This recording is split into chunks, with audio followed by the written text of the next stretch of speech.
Welcome back to Canonical. It's a place whereby I share my canon, the story of what's going on, the narrative in my life, and what is occupying my mind at this stage of my life. And one thing I want to start by showing you this. It's a name card from my job. Goodman Interior is the company. Supposed to be an interior designer. I committed to that after I finished national service. But I'm planning to tell them that I'm going to quit tomorrow. And tomorrow will be my first lesson. My first class for my part-time university for my psychology degree. I don't know what to expect. There's a lot of uncertainty. And this year apparently is not a good year for the Chinese zodiac of snakes. And I'm a snake. Because this year is a year of snake. And there will be Tai Shui. Don't know how that works, but it's not going to be a smooth year. It's going to be a challenging year. I am ready to face that. I want to take as many L's as I can was young. I'm willing to learn how to focus on having good attitude and plan ahead.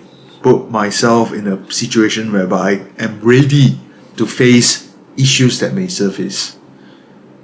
And this year financially will be a huge issue. There's a few things that I need to spend money on, to invest in, that I know deep down that is something that I want to do, and people have been giving me feedback that these are the things that I should probably spend money on at this stage. One of it is my teeth braces, because I have very crooked teeth at the bottom. You can't tell when it's facing in front, and I got a very bad buck tooth. Like from the side, when I talk, you can see the way I speak. Like my teeth is very out, like the rabbit tooth. I know looks, they're important. They tell a story about you, who you are, but it's not everything. I think for teeth wise, it will affect my confidence level if I want to put myself out there into the world, assert myself, and I feel that it's something I have to gift myself straight teeth, as straight as I can. But it's very expensive. I just went for a consultation and it's not cheap. It's like it's north of 5,000 just to get everything done, with all the extraction surgeries or like complications that might surface, the retainers. $5,000, that's half of 10,000 just to spend on teeth. Might be necessary, still thinking. Another thing is tuition fee. So money will be something that I won't be having a lot of, but I told myself that, like, you can, as you know from last episode, that this year will be the world of wealth, and wealth does not mean monetary abundance. At least for now, wealth to me could just mean asset, could mean that I have the clarity to dedicate my resources, either mentally, financially, physically, onto the things that will set me up for the rest of my life. I think teeth is one of them. My intellectual mind on books, on experiences, those will have immense ROI. Having experiences, having my thoughts being sharpened, spending money to go on trips with family, to have meaningful experiences, to tell stories, to build character. looks goes a long way as well. Having straight teeth, those will set me up for next year, and next year I can focus on the things that can set me up for the following year. Yeah, so those to me, it means wealth, and I don't want to impose any limit, because the fact that I talk about the Chinese zodiac is like, it's already telling myself that, oh, this year is not going to be easy. There might be a chance that this year is going to go so smoothly, so lack of challenges, and I get so complacent that my challenging could just be complacency. So I don't know what the universe will bring me, what the world will, what kind of challenges will there be, whether it's a good, objectively good, or objectively bad. It will be too easy for me or be too difficult for me. But the complexity of everything is increasing. I am going to be studying, I'm going to be finding new jobs. I am looking into joining an industry that I don't mind working in, ideally an MNC, because I haven't been working in big companies. Actually, I haven't had the chance to work in big companies. I know you're like a cogwheel to this big company, you're like part of the chain to the whole like system. But I do want to experience that.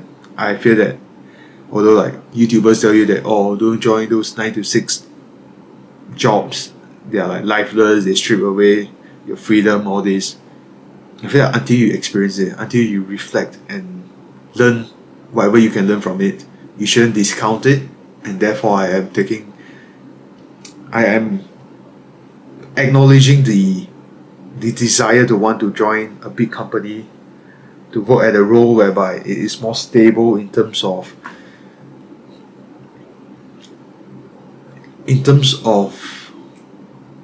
the returns of my attention, if that makes sense. In sales, in interior design, the risk is high, although the reward is very high as well.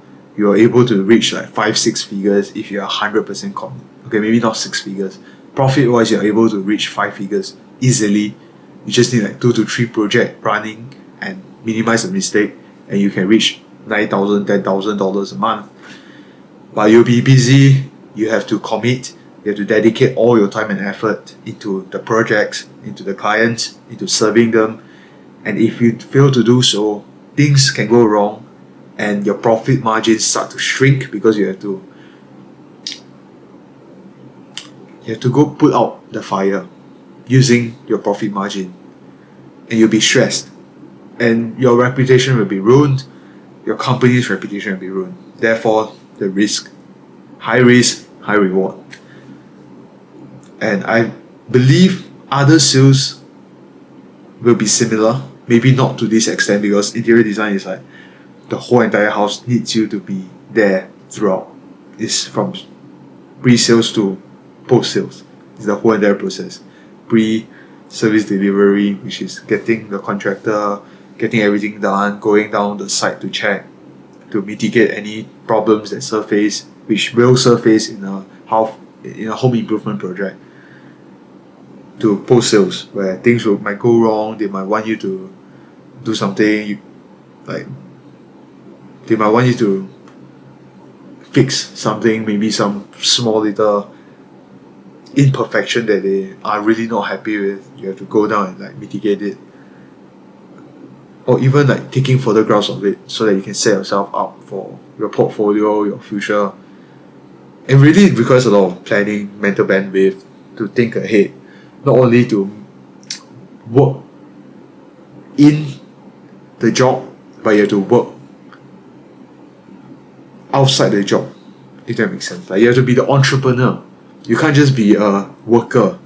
There's these 3 things: the entrepreneur, which is like the person setting the direction, thinking ahead; the manager, which is setting the daily tasks; and the doer, the worker, which is doing the actual daily tasks. So an ID requires you to do all 3 in order to earn that money, and failure to do so is very high risk. Whilst a 9 to 6 job, let's say an accountant, let's say a HR person, or maybe a marketing associate, they receive a lot less pay, but it's consistent pay. You might put in a lot more work and you get the same amount of money. The reward is consistently low, but you get that stability for a while, if that makes sense. Maybe not stability as in like you won't lose your job, but you know that as long as you put in that work, you're getting that money. As long as you clock in the time, you're getting that money, and you can go make friends, ask for help, learn how to socialize, apply yourself, apply to your strengths, and you will get paid. And you can spend the rest of your mental bandwidth, which when I say you, I'm talking about me, on studies. I think that is the alluring direction. Okay, that's not even the right word. That is what interested me in the change of career. I did talk to my mentor in my ID firm as well, and they did recommend me to look into a 9 to 6 job. Although that is the direction, but if a remote position or another sales position surface that I feel is the right fit, I'll reconsider, I'll journal about it, I'll talk to people about it, I'll process it, and I might take that direction. So it's not set in stone. But I am considering HR just because of the psychological nature, and also there is a lot of opportunities to just do administrative work. Like you can still be of value by just doing, I guess, meaningless administrative work. Okay, maybe not meaningless because everything you can assign meaning to it, but mundane, boring, lifeless. But because of that nature, I can use AI, I can just have systems in place to make sure that I have the rest of my mental bandwidth spent on my work in school with people that I care about. Therefore, I think currently I'm at the crossroad and I've decided to go down the path of quitting the thing that the Cal 4 months ago have decided to embark on the journey. I decided to leave that path and take on a new path, and it is scary every time you have to make these decisions. Like I can't emphasize enough, like one day if you manage to embrace thinking about your life direction, because a lot of people will just choose to even not think about it, to escape. It's scary enough that you might cycle yourself to think that you're currently doing okay. You're on a good path. Whatever your parents ask you to do or whatever life has thrown in front of you, you just take, and you're on the right path. And you might not even consider that you want to take another path. And that's fine. But if one day you do consider, then you know how scary it is. Or sometimes you really have to take that leap of faith. You have to have hope that taking these new directions will give you so much more opportunities, so much more flavor, color to your storyline, to your lore, to your canon. Canonical. Yeah, so I don't want to go on too many tangents in this video. It's mostly about work, mostly about how I feel about this direction. I think 2025, today is the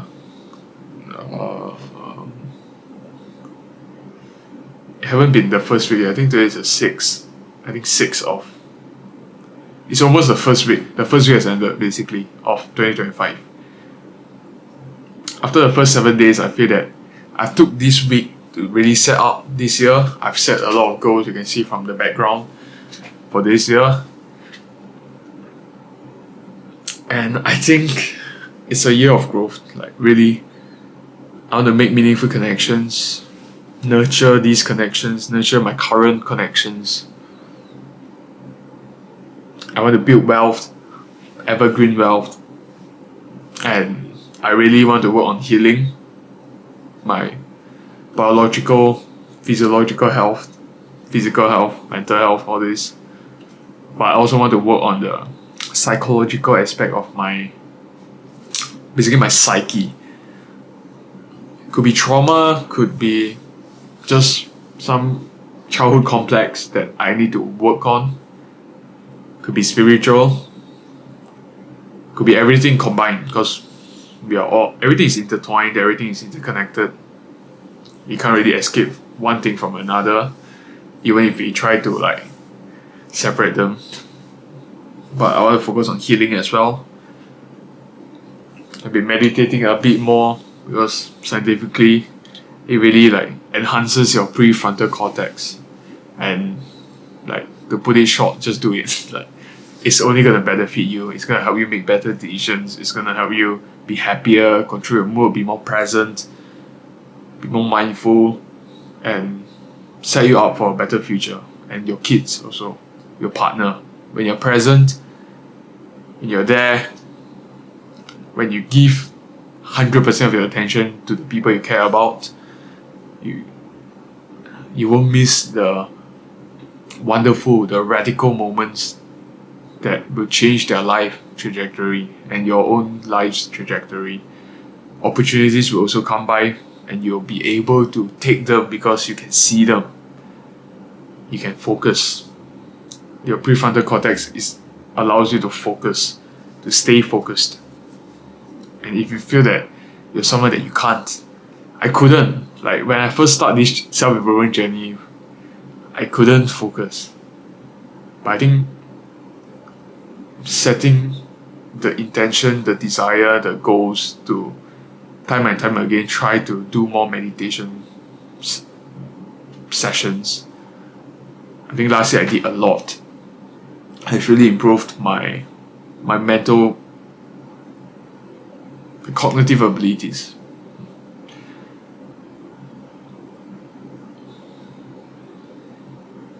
At the end of the day, your life is your life. I'm just sharing mine.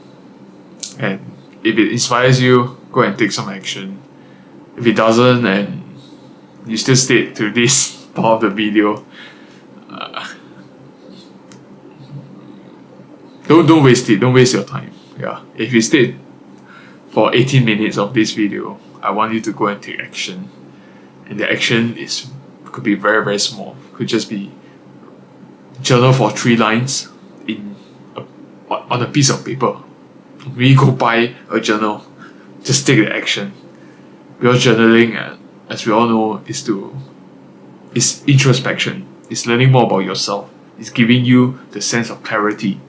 And when you're clear, then you can see, and when you can see, then you can take aim. And when you're taking aim, when you're looking at something focused, zoomed in, then you can aim. And when you throw, you do the action.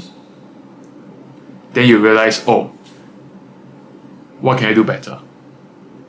Am I aiming at the right thing? Am I throwing the right way? Is the thing I'm aiming at even something I want? And you can't do any of this if you're aiming at nothing, or you're not even clear about what to aim at. And humans were built to aim, we're built to focus, we're built to throw, the action of throwing. So just go and get a journal and start aiming and throwing. Yeah, thank you for watching. Bye.